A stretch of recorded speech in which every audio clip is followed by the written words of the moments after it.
Tópico 20. Jesus. Tese 90. Jesus foi semelhante a Adão antes da queda por ter uma natureza sem pecado. Ele não nasceu separado de Deus. Jesus foi semelhante a Adão após a queda em força física, poder mental e valor moral. As pessoas às vezes perguntam se Jesus foi semelhante a Adão antes da queda ou depois da queda. A resposta é antes. A fim de compreender essa resposta, temos que entender de que aspectos da vida de Jesus estamos falando. Poderíamos dividir sua personalidade como ser humano em 4 aspectos: natureza espiritual, força física, poder mental e valor moral. Jesus foi semelhante a Adão antes da queda em sua natureza espiritual. Cristo é chamado o segundo Adão. Em pureza e santidade, ligado com Deus e amado por Deus, ele começou onde o primeiro Adão começou. Voluntariamente, ele passou pelo terreno onde Adão caíra e redimiu as falhas de Adão. Cristo era completamente humano, mas completamente isento de pecado, o único ser humano desde Adão a ser capaz de apresentar tal alegação. Ele pôde dizer sem contestação, ao fim de seu ministério: aí vem o príncipe do mundo, e ele nada tem em mim. Mensagens Escolhidas, página 256, declara: não devemos ter dúvidas acerca da perfeita ausência de pecado na natureza humana de Cristo. E comentário de Ellen White, volume 7, página 912, lemos: ele devia tomar sua posição à cabeça da humanidade por tomar a natureza, mas não a pecaminosidade do homem. À primeira vista, você pode ver uma contradição aqui, pois há um sentido em que Cristo tomou sobre si nossa culpa, nosso pecado e mesmo a nossa natureza pecaminosa. Conquanto ele haja tomado a nossa culpa, ele não se tornou culpado. Caso contrário, também teria necessitado de um Salvador. Quando ele tomou nossa natureza pecaminosa, isso não tornou sua natureza pecaminosa. Ele assumiu nossa culpa e pecado como nosso substituto. Quando o anjo veio visitar Maria com as notícias do Messias, que breve nasceria, ele disse: descerá sobre ti o Espírito Santo, e o poder do Altíssimo te envolverá com a sua sombra. Por isso também o ente santo que há de nascer será chamado Filho de Deus. Jesus nasceu de modo diferente daquele pelo qual nascemos. Nenhum de nós poderia jamais ser chamado ente santo. Tal como Adão antes da queda, Jesus tinha a natureza humana do homem, com a possibilidade de cair em tentação. Mas, uma vez que ele nunca cedeu ao pecado, permaneceu sem pecado. Assim, ele se tornou o segundo Adão e nos redimiu da falha do primeiro Adão. Mas Jesus também nasceu de modo diferente de Adão. Em primeiro lugar, ele nasceu. Adão, não, foi criado. Mas Jesus não começou com as vantagens de que Adão dispunha. Por 4.000 anos estivera a raça a decrescer em forças físicas, vigor mental, moral, e Cristo tomou sobre si as fraquezas da humanidade degenerada. Unicamente assim podia salvar o homem das profundezas de sua degradação. Assim, Cristo recebeu menos força física do que Adão tinha possuído. Ele não era tão alto quanto Adão, pois a raça havia diminuído em estatura desde o tempo da criação. Não era tão forte quanto Adão. Cansava-se e precisava descansar, quando Adão provavelmente não teria o mesmo problema, como naquela noite junto ao lago e ao lado do poço em Samaria, ocasiões em que mesmo seus discípulos foram capazes de continuar em atividade. O Cristo humano não era tão inteligente quanto Adão. A sabedoria vista em seu ministério derivava de acima dele, não de dentro dele. Ele não empregava o seu QI divino. Dependia de seu Pai para a sabedoria e mesmo para seus planos de cada dia. Nem teve Cristo a medida de valor que Adão teve, de valor moral que Adão teve. Quanto vale a moral? Ellen White, que empregou o termo, não define. mas valor moral tem que ver com quanta fibra moral uma pessoa conta, quanto controle exerce sobre o seu comportamento. Se Cristo tivesse menos fibra moral do que Adão, então ele teria sido mais fraco que Adão, menos capaz de resistir à tentação em sua natureza humana à parte do poder do alto. Que declaração do amor de Deus, a de que ele estava disposto a permitir que seu filho viesse e tomasse tal risco em nosso benefício? O desejado de todas as nações nos diz que o Pai permitiu que Cristo enfrentasse os perigos da vida em comum com toda a alma humana, combatesse o combate como qualquer filho da humanidade o tem de fazer, com o risco de fracasso e ruína eterna.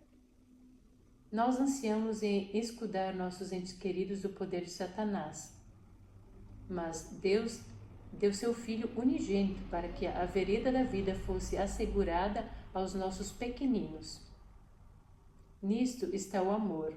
Maravilhai-vos, ó céus, e assombrai-vos, ó terra. Tese 91. Jesus não tinha qualquer vantagem sobre nós em vencer a tentação.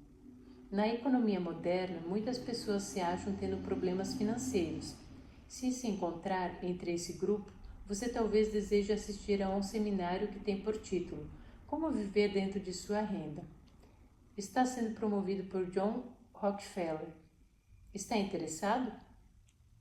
E para os estudantes, que tal uma matéria chamada Facilitando as Tarefas de Casa? O professor tem o QI de 200. Ou prefere algo no campo dos esportes?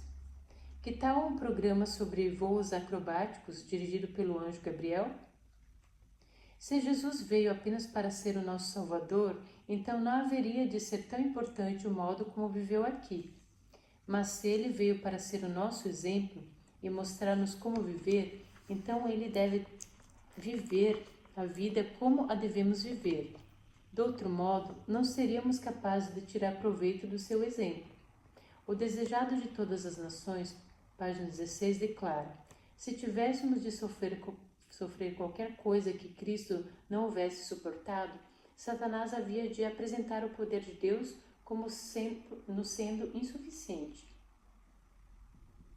Em todo o debate e discussão a respeito da natureza de Cristo, dois pontos principais causam a maior parte das discordâncias.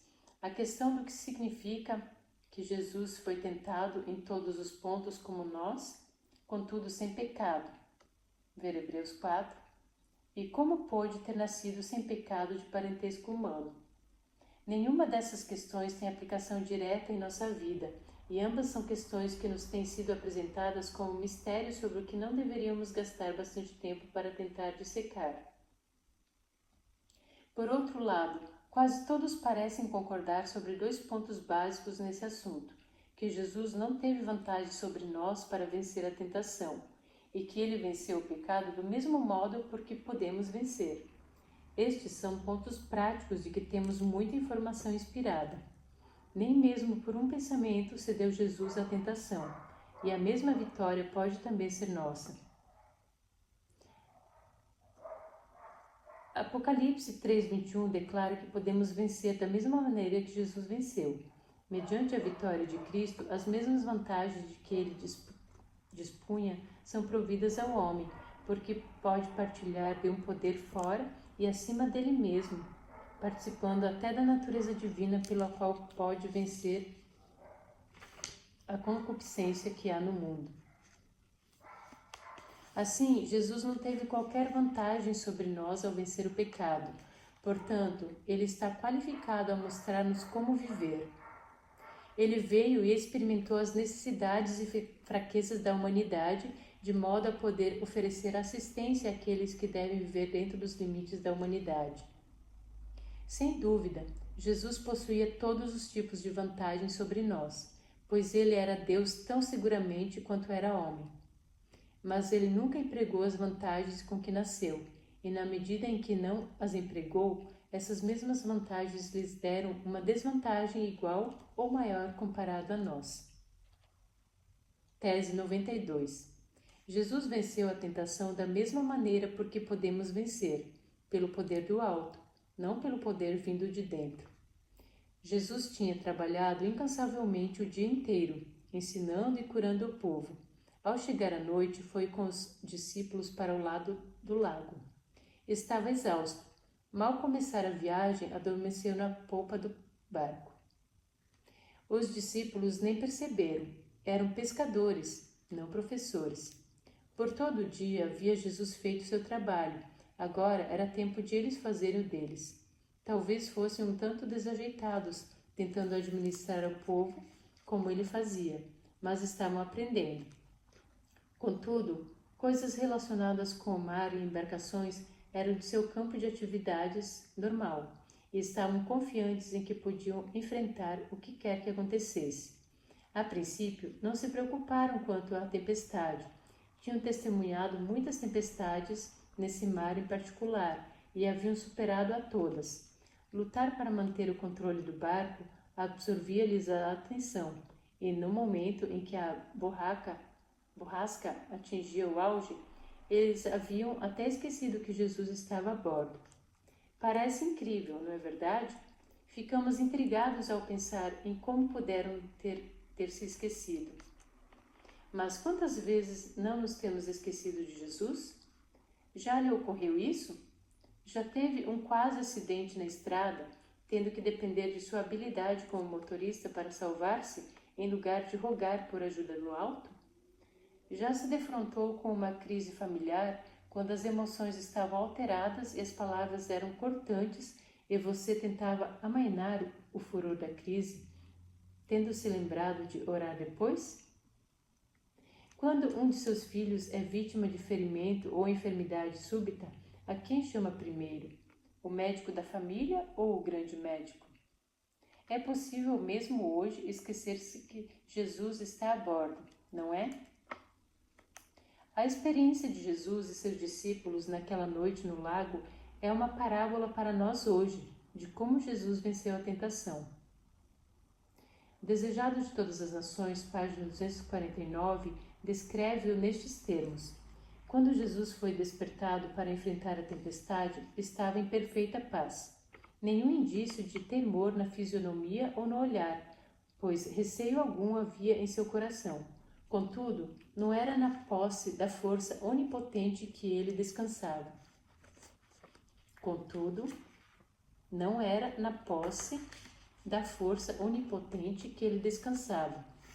Não era como o Senhor da terra, do mar e do céu, que repousava em sossego.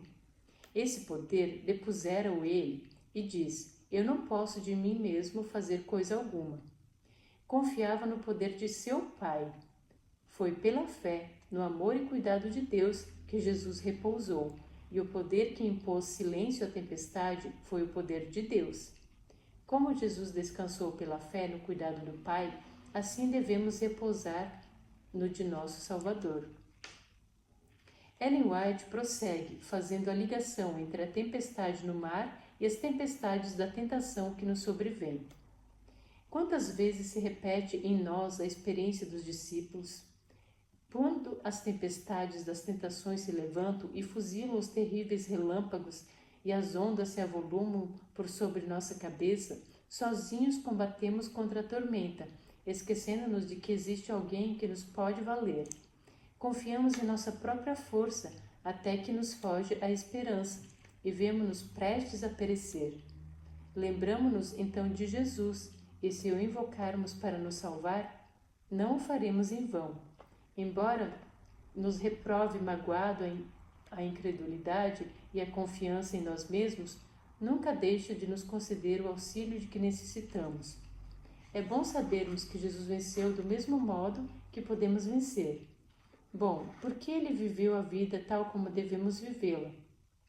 Ele não levou vantagem sobre nós ao viver vida de dependência do seu Pai. Bom, porque ele obteve vitória, e por meio dele nós também podemos alcançar vitória. Mediante sua graça justificadora, sua vitória é posta a nosso crédito quando vamos a ele em busca de perdão. mas ele faz mais do que tornar disponível a vitória vicária. Mediante o seu poder em nossa vida, podemos conhecer sua vitória também por experiência. Jesus não revelou qualidades, nem exerceu poderes que os homens não possam possuir mediante a fé nele.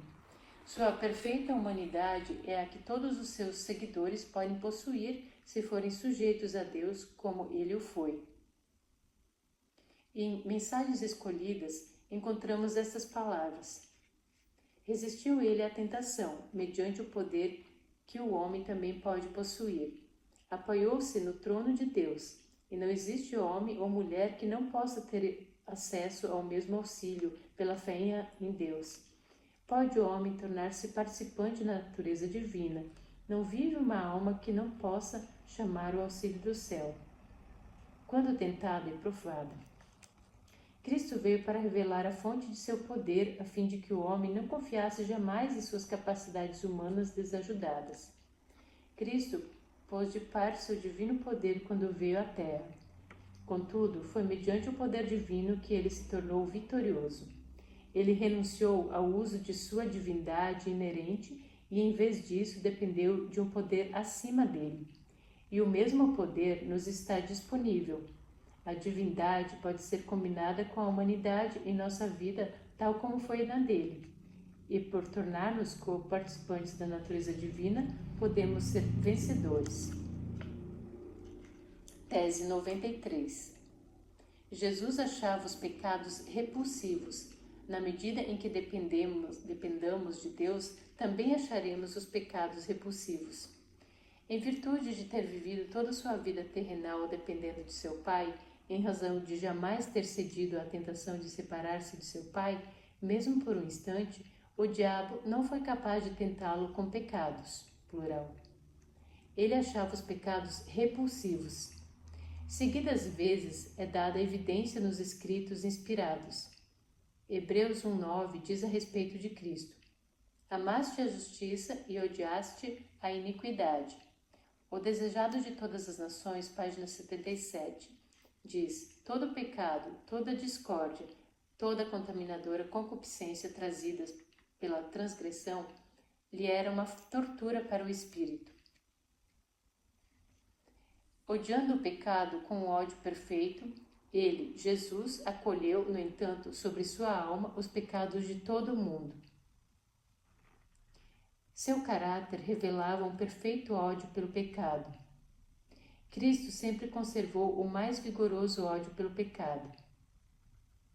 Quem dera compreendêssemos o significado das palavras: Cristo sofreu tendo sido tentado. Conquanto ele estivesse livre da mácula de pecado, as refinadas sensibilidades de sua natureza santa tiveram contato com a iniquidade inexprimivelmente penosa para ele. Desejado de todas as nações, página 61. Não aborrecia a ele senão uma coisa no mundo, e isso era o pecado. Não podia testemunhar uma ação injusta sem uma dor que lhe não era possível disfarçar. O desejado de todas as nações, página 522. Jesus sofreu proporcionalmente à perfeição de sua santidade e ao seu ódio pelo pecado. Achar-se rodeado de criaturas humanas sob o domínio de Satanás era-lhe revoltante. Às vezes as pessoas tentam provar que Cristo foi tentado com a iniquidade do mesmo modo que um homem pecador é tentado quando está vivendo sem Cristo. Dizem que os pecados e tentações que o diabo apresentava a Cristo neste mundo eram-lhe atraentes, mas que ele apertava os dentes, endurecia a espinha e recusava agir segundo o que os seus desejos naturais o instavam a fazer. Nada poderia estar mais longe da verdade. Outra teoria é a de que Cristo era atraído pelas coisas más, que ele experimentou desejos sensuais, cobiça e ira, mas que devido a seu amor a seu Pai, recusava-se a fazer aquilo, que, de outro modo, seria feliz em cumprir. A informação inspirada tampouco sustenta tal ponto de vista. Conquanto seja verdade que o seu amor ao Pai fosse forte, seu ódio ao pecado era também forte. Ele achava o pecado repulsivo, não atraente. Ao estudarmos a vida e natureza de Cristo, a novidade é que sua visão de pecado e erro também nos está disponível. Não precisamos viver a vida cristã desejando unir-nos ao mundo com os seus pecados, mas apertando os dentes e forçando-nos a não agir assim. Não precisamos tentar reunir amor suficiente a Deus a fim de que estejamos dispostos a negar nossos instintos naturais para torná-lo feliz. Podemos experimentar o mesmo tipo de vitória que Jesus experimentou. Vitória não só sobre atos pecaminosos, mas sobre desejos pecaminosos também. Uma vitória que vai além do comportamento aos próprios desejos e inclinações do coração. Podemos considerar os pecados repulsivos, tal como Jesus.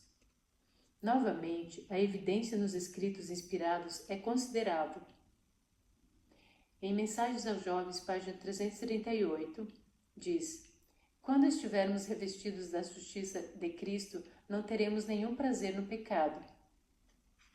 Podemos cometer erros, mas havemos de aborrecer o pecado que causou os sofrimentos do Filho de Deus.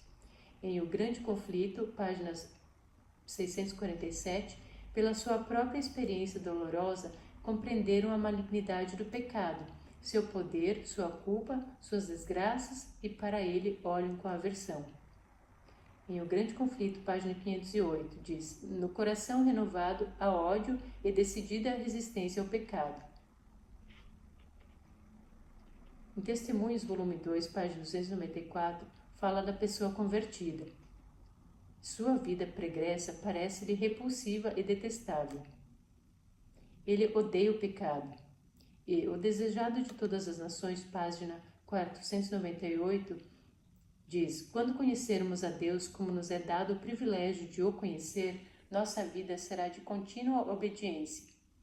Mediante o apreço do caráter de Cristo, por meio da comunhão com Deus, o pecado se tornará aborrecível.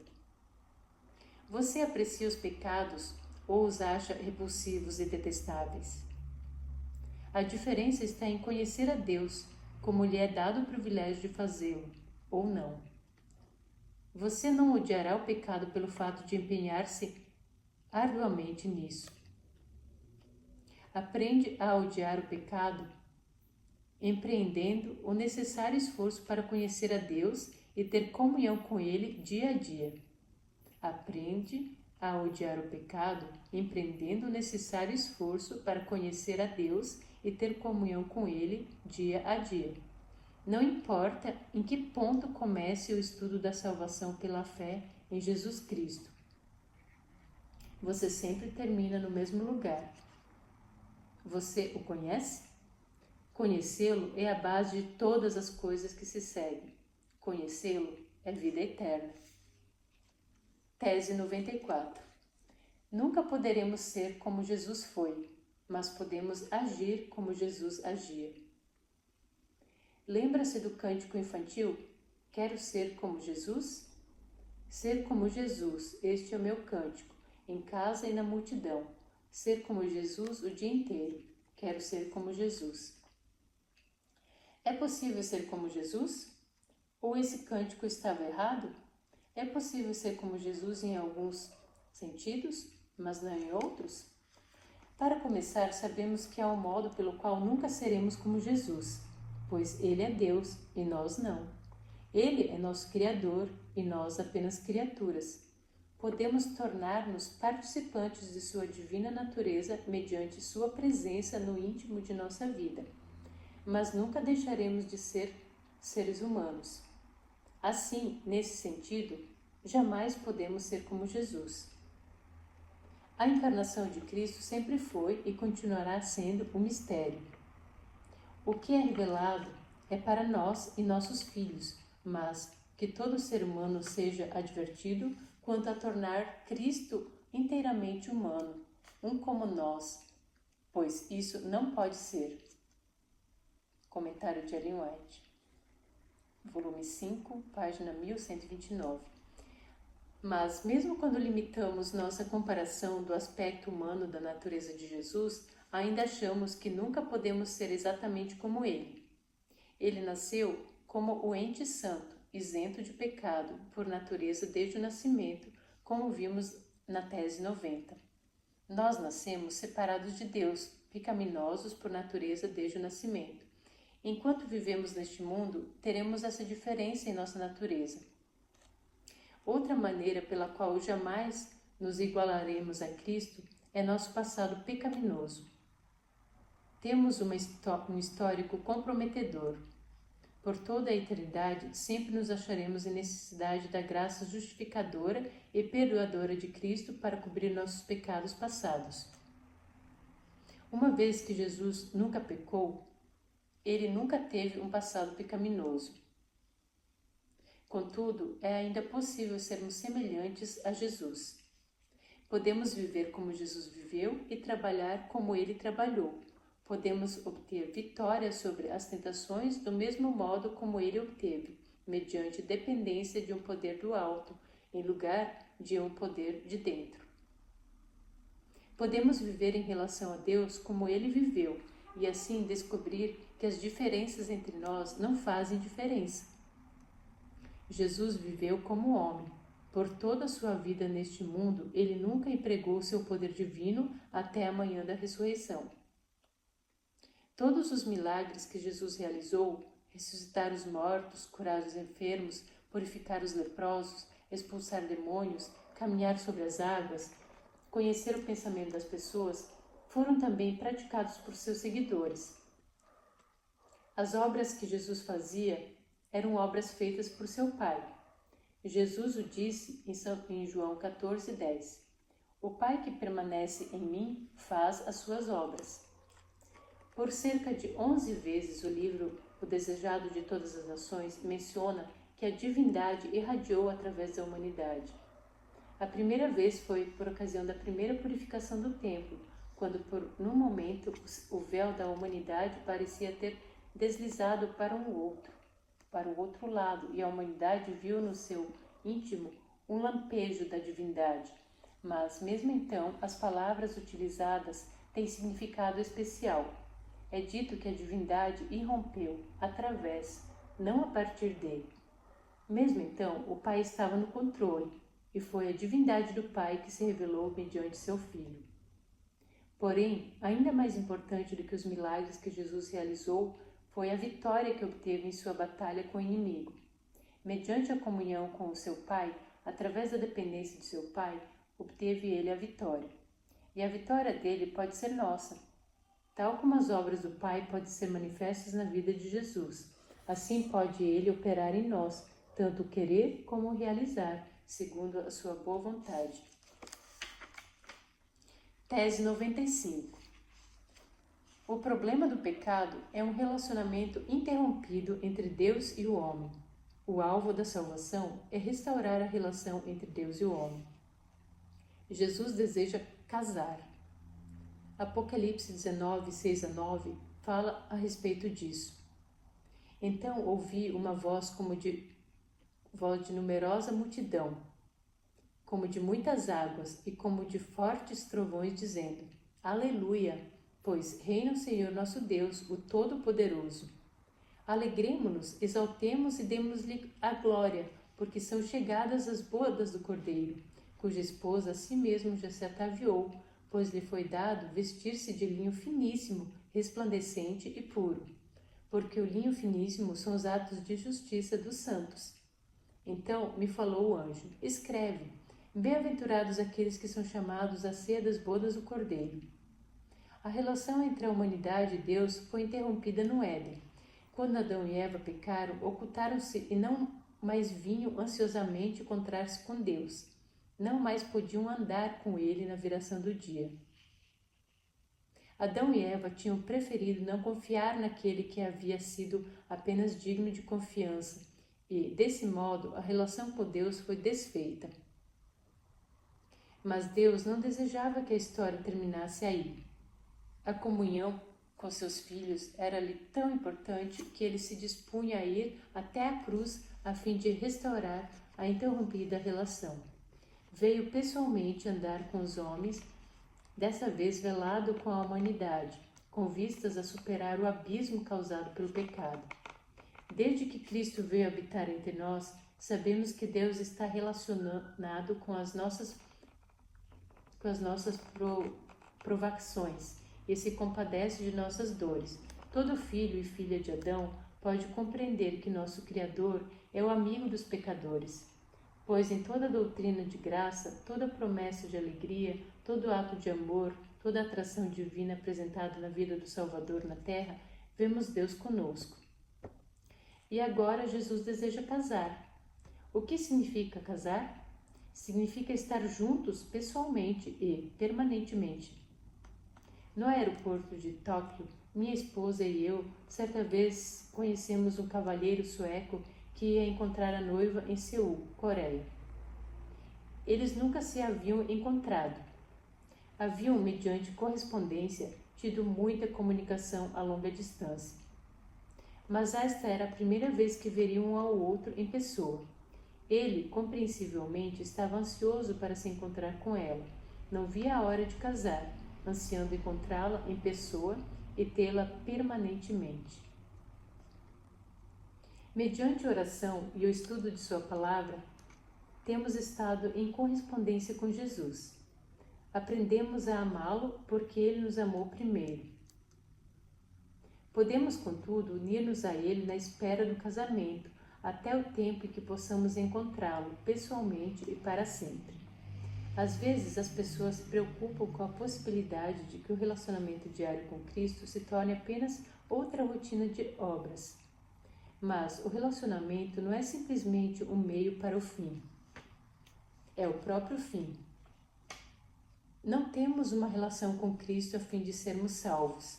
Somos salvos a fim de termos relação com Cristo. Quando por meio de Jesus entramos no repouso, o céu começa aqui. Atendemos-lhe ao convite.